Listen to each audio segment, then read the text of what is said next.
pagod. Tapos rough road yung daan. Pero siguro sana sulit naman yung pupuntahan natin doon guys. Yan. Grabe to. Grabe yung pumunta namin guys. Yun, nauna na yung mga nakamotor kami. Naglalakad kami. Aray ka. Lakad pa more. Ayan o, hindi kasama ko. Ayan o. Ay, pangatekti yan eh. Ayan guys. Ay nako guys, puntahan dito guys, masaya. Adventure, excitement. Ayun o. Masisira lang yung gulong. Masira yung gulong namin guys. Ito na guys, ay lapit no. Ayun yun. Yun.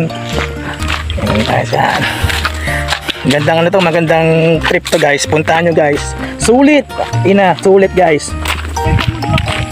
Maganda pa mong lakad eh sa amin. Buti nga lang, di na ulan. There we go. Yan guys. Luntian. Yun. Ganda ng adventure natin guys. Nakaka-excite. Yan guys, marami palang farm dito. Kaliwat kanan. Yan. Pero pupunta kami ng Triple P campsite. Ano? Liblib talaga guys. Yan. Liblib talaga guys. Ayan o. Nature guys. Ito mga gusto kong puntahan guys. Mga nature. Tahimik. Ayan.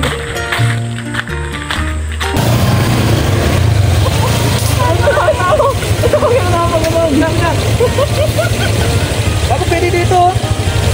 Ang layo nan. Ito na mga hawi mo lang. Hawi mo lang dyan o. Bisa mo dahil. Yan. Bigyan mo kami daan. Sa mga daan. Kaya ba?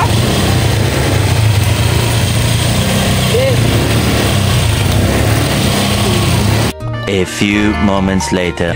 Sa ilang oras na biyahe namin guys, andito na kami sa Triple P campsite sa may North Sagaray, Bulacan guys. Ayan guys, ito na yung signage na guys.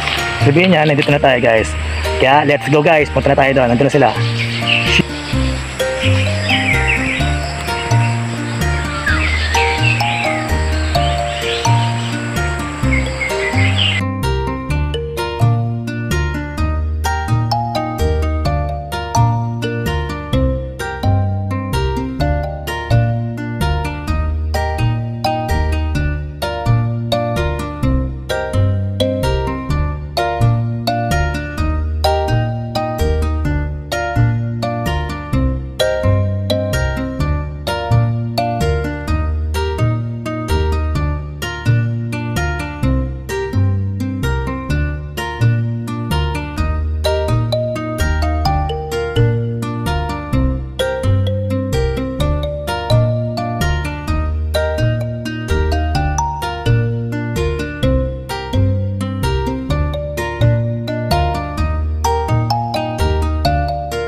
Tapos siya may mga bato-bato guys. Ang ganda ng mga bato.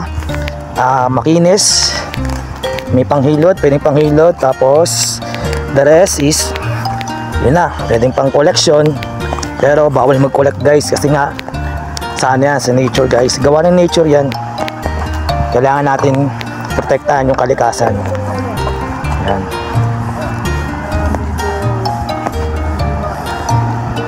Medyo slight yung tubig, hindi siya smooth lang yung takbo ng tubig guys.